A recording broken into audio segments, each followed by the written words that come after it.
Sanibonani nonke eMzansi.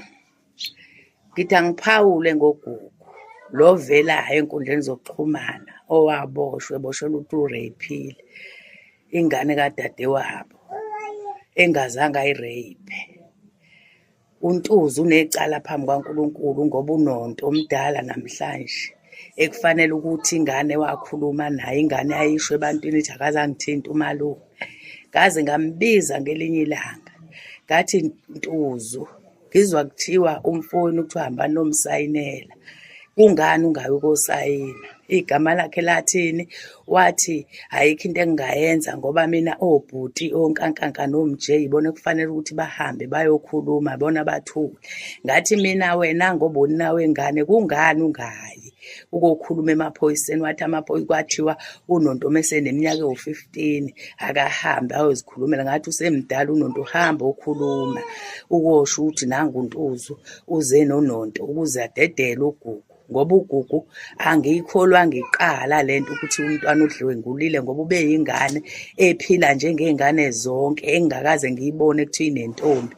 Ubekholwa lo mntwana, yikholwa lele ngikhuluma ngalo. Waqala eZayoni, waphuma eZayoni wangena eWisile.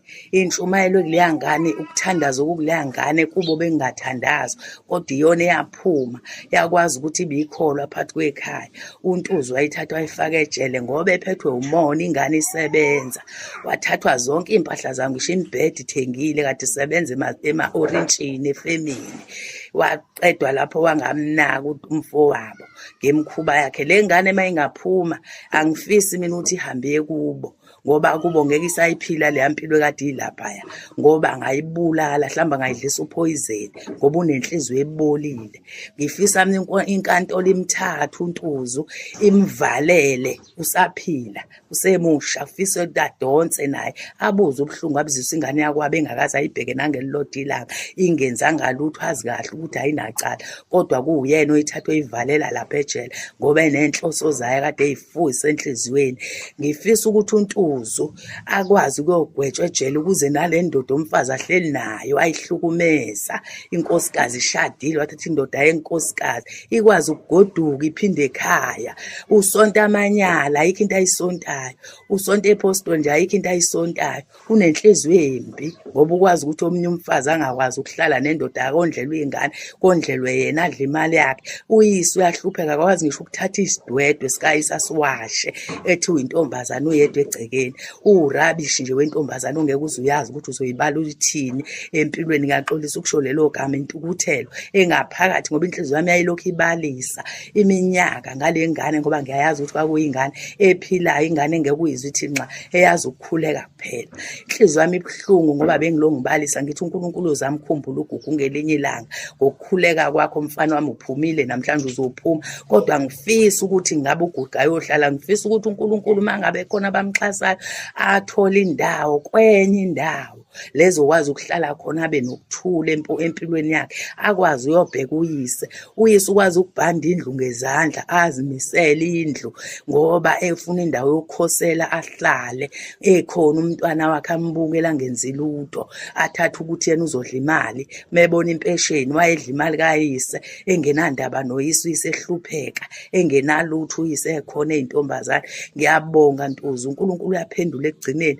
Uyabona incwadi kaMshumayeli wesithathu ithi konke kunesikhathi. Sesifikile isikhathi namhlanje sokuthi uGugu akhululwe, kodwa wena kufanele uyongena phakathi ejele ubuze ubuhlungu omzusebona iminyaka engaka engakaze enze lutho kwena ngenxa yenhliziyo embi onayo, ongayazi ukuthi wawunenhliziyo embi nje kwakwenze njani. Ngifisa ukuthi umthetho udlale indawo yayo, uGugu athole indawo lezi ahlala khona, athole ukuphumula, ngoba uGugu umuntu oyikholo, angeke ayiphile leya mpilo eseyiphilwa lapha.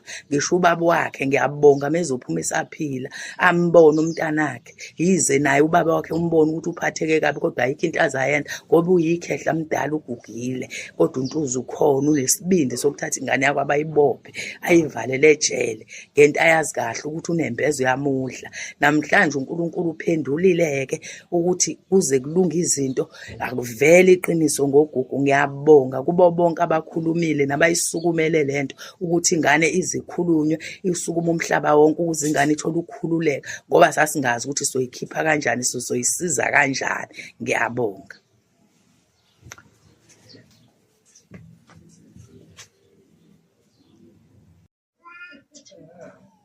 Bengicela ukuthi ukuba kuyangami uNonto angathi angathathwa ayobekwa kwenye indawo uma sekhulumile iqiniso umntwana, ngoba akaphephile kuMpungose. Wayena usengabucisha ubufakazi ngale ngane ngoba unenhliziyo embi.